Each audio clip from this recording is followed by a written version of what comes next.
ये first attempt या तो अच्छे नंबर दे के जाएगा, है ना, या तो ये तुम्हें अच्छे नंबर दे के जाएगा, या फिर कम से कम ये कॉन्फिडेंस दे के जाएगा कि सेकंड अटेम्प्ट में तुम अच्छा स्कोर कर सकते हो। फिजिकल केमिस्ट्री के बारे में मैंने पहले भी बोला था, मैं अब फिर बोल रहा हूं, एक भी सवाल ऐसा नहीं होगा जो तुम ना कर पाओ अगर तुमने थोड़ा सा भी समझदारी से रिवीजन कर रखा है, कुछ पीवाईक्यूज लगा रखे हैं, कुछ चीजों को समझ रखा है। मुझे नहीं लगता यार सवाल में कुछ नयापन आ रहा है। मैं पहले भी कह चुका हूं, एनटीए एटलीस्ट अगर मैं फिजिकल केमिस्ट्री की बात करूं तो बहुत ज्यादा प्रिडिक्टेबल। इवन यार मतलब पता नहीं तुम्हें इसमें क्या नयापन लगता है, मैं नहीं जानता, बट मेरे हिसाब से तो ये ओवरऑल हमेशा ही बहुत प्रिडिक्टेबल एग्जाम है। और इसी वजह से मैं फिर बोलूंगा, अप्रैल अटेम्प्ट के लिए भी कुछ बहुत नया अगर सोच रहे हो या बहुत कुछ कमाल करने की सोच रहे हो तो ये तुम्हारी बहुत बड़ी बेवकूफी है। अगर तुमने फिर अपनी अकल लगाई तो तुम्हारा फिर बेड़ा गर्क होगा। आप समझिए बात को, आपको अपनी अकल बिल्कुल नहीं लगानी है। जो मास्टर आपसे कह रहे हैं आपको सिर्फ वो काम करना है, और करना वही है, हर चैप्टर में 5 बातें, उन 5-6 बातों को पढ़ना है, उन पर सवालों की प्रैक्टिस करनी है और अपना पेपर देने चले जाना है। आप देखेंगे कि आपको सारा कुछ किया हुआ मिल जाएगा। अगर आप थोड़ी सी भी अकलमंदी से काम करें तो आप कुछ भी सही कर सकते हैं। मुझे यह नहीं समझ में आता कि आपका पेपर इतना टफ था ही नहीं, जिसमें कुछ बच्चों के स्कोर कुछ लोगों ने लिख के बताए थे, सर मेरे 12 आ रहे हैं, मेरे 50 आ रहे हैं, मेरे 20 आ रहे हैं। अबे तुम लोग पागल हो, इतने सिंपल पेपर में इतना खराब स्कोर, इसका मतलब तुमने पढ़ा ही नहीं था, आपने पढ़ाई नहीं की थी। अगर ऐसा है फिर तो देखो, अब जब तब नहीं पढ़े थे तो फिर अब भी नहीं पढ़ोगे, है ना। अब ऑब्वियस है, जब तब नहीं पढ़े थे आप तो आप अब क्यों पढ़ेंगे, आप अब भी नहीं पढ़ेंगे। अगर आपको ऐसा लगता नहीं सर अब हम इस साल इस बार कुछ कमाल करके दिखाएंगे, कोई कमाल नहीं करेंगे, आप पढ़ेंगे ही नहीं। अगर आप पढ़ेंगे नहीं तो आपके मार्क्स पहले भी नहीं आए थे, मार्क्स अब भी नहीं आए। तो इसलिए जो बच्चे समझदार हैं, जो ये चाहते हैं कि उनको इस अटेम्प्ट में अच्छा स्कोर मिले, उनसे मैं यही गुजारिश करूंगा कि सिर्फ जैसा कहा जा रहा है सिर्फ वैसा कर लीजिएगा। आज भी मैं आपसे एक ही बात बोलूंगा, हर चैप्टर के 5-6 पॉइंट्स हैं, उन 5-6 पॉइंट्स में जो भी फॉर्मूले इन्वॉल्व हैं उन फॉर्मूलों को याद किया जाए, उन पर कुछ कुछ सवालों की प्रैक्टिस की जाए, पीवाईक्यूज को देख लिया जाए और पेपर देने चले जाया जाए। आप देखेंगे 200 के ऊपर स्कोर तो वैसे ही निकल आए। और हैरानी की बात है यार, इतना कुछ करने के बाद भी जो है तुम लोग अपनी अकल में ही लगे रहते हो। एक एक पॉइंट तुम लोग को फिजिक्स में, केमिस्ट्री में, मैथ्स में एक एक पॉइंट पढ़ा दिया जाता है, पूरा का पूरा पेपर तुम्हारे नोट से मिल जाता है। सब कुछ करने के बाद भी अगर आप स्कोर नहीं कर रहे हैं तो इसका मतलब आपने प्रैक्टिस नहीं की है, या फिर आप तैयारी में कहीं और ही लगे हुए थे, आपने किसी और तरह से तैयारी की थी, आपने किसी और की बातें सुनना शुरू कर दिया था जिसकी वजह से आप परेशान। तो देखो भाई ऐसा है, अब पीसी कैसे किया जाए, फिजिकल केमिस्ट्री करने का तो बिल्कुल मतलब मैं तुम्हें कैसे बताऊं, मुझे हैरानी होती है, मैं परेशान हो जाता हूं इस बात को बार बार बताकर। हर चैप्टर में 5 बातें तुम खुद क्यों नहीं पता कर पाते, मुझे ये बात समझ में नहीं आती। जैसे जैसे आज जो हम चैप्टर करेंगे वो है हमारा बेसिक कॉन्सेप्ट, ठीक। मुझे नहीं समझ में आता मैं बेसिक कॉन्सेप्ट में तुम्हें आज क्या नया पढ़ा दूंगा, क्या नया कर लूंगा, वही पुरानी बातें हैं यार। तुम्हें नहीं पता बेसिक कॉन्सेप्ट में क्या क्या आता है, तुमने 9th में पढ़ा था ये चैप्टर, फिर तुमने 11th में पढ़ा ये चैप्टर, फिर तुमने उसके बाद जब अपनी तैयारी में लगे उस तैयारी में भी ये चैप्टर पढ़ा। आज तुम्हें लगता है बेसिक कॉन्सेप्ट में कुछ नई बातें आ जाएंगी। सर हो सकता है नई बातें आ जाए, हाँ आ सकती है, लेकिन एग्जाम में नहीं आएंगी। वो नई बातें एग्जाम में नहीं आएंगी, ये कंफर्म।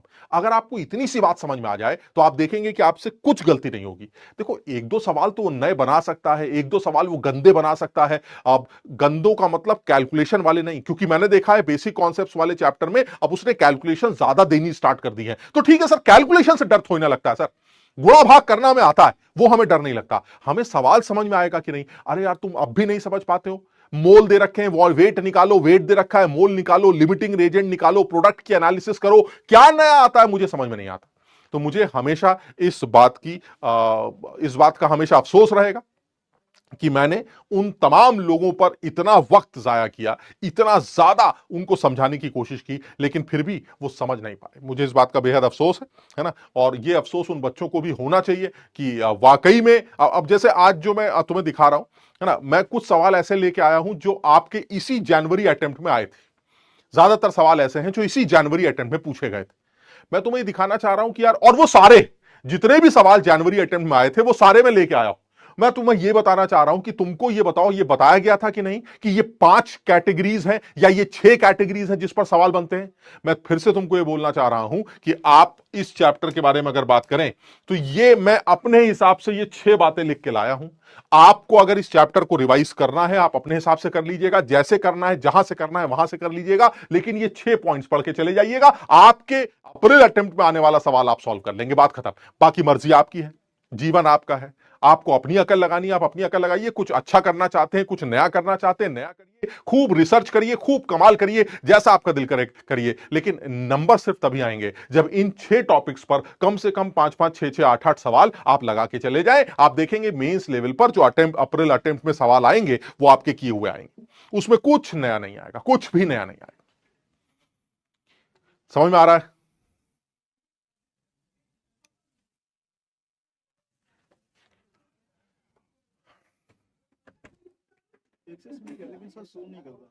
तो बोलो उनको, किसी को जाके। दोबारा भी लॉग आउट करके लॉगिन करूंगा। हाँ, जहां से पढ़ के गए थे वहां से क्वेश्चंस नहीं आए। अच्छा, ये नया आया है, मतलब आपको ये पता था कि कहां से पढ़ के जाना है। क्योंकि वहीं से सवाल आते हैं, है ना, ये बात आपको पहले से पता थी। गजब लोग हो यार, गजब आदमी हो। कैसे लोग हो यार, वे बेवकूफ। अबे थोड़ा सा समझदारी से काम करो ना यार। मैं अभी तुम्हें दिखाता हूं ना, मैं तुम्हें एक एक सवाल तुम्हें दिखा देता हूं जो इस अटेम्प्ट में आए थे, जनवरी अटेम्प्ट में। ठीक, सारे सवाल कल मैंने आराम से जनवरी अटेम्प्ट के सारे पेपर्स देखे थे, और उन पेपर्स में से जो जो सवाल बेसिक कॉन्सेप्ट में आए थे वो ऑलमोस्ट सारे मैं लिख लिया।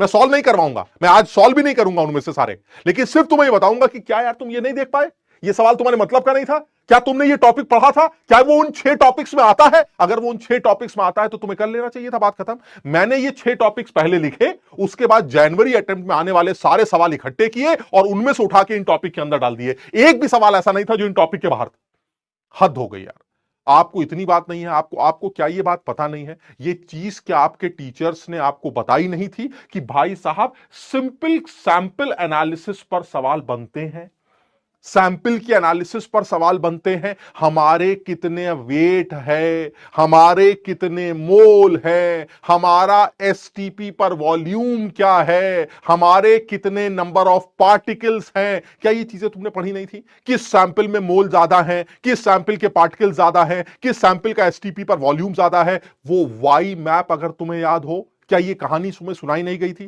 कितना सिंपल था। जो सबसे पहली कैटेगरी के सवाल बनते हैं, वो सबसे पहली कैटेगरी के सवाल बनते हैं हमारे सैंपल एनालिसिस पे। यानी मुझे सबसे पहले सैंपल की एनालिसिस करना आना चाहिए। सैंपल की एनालिसिस करना जिसको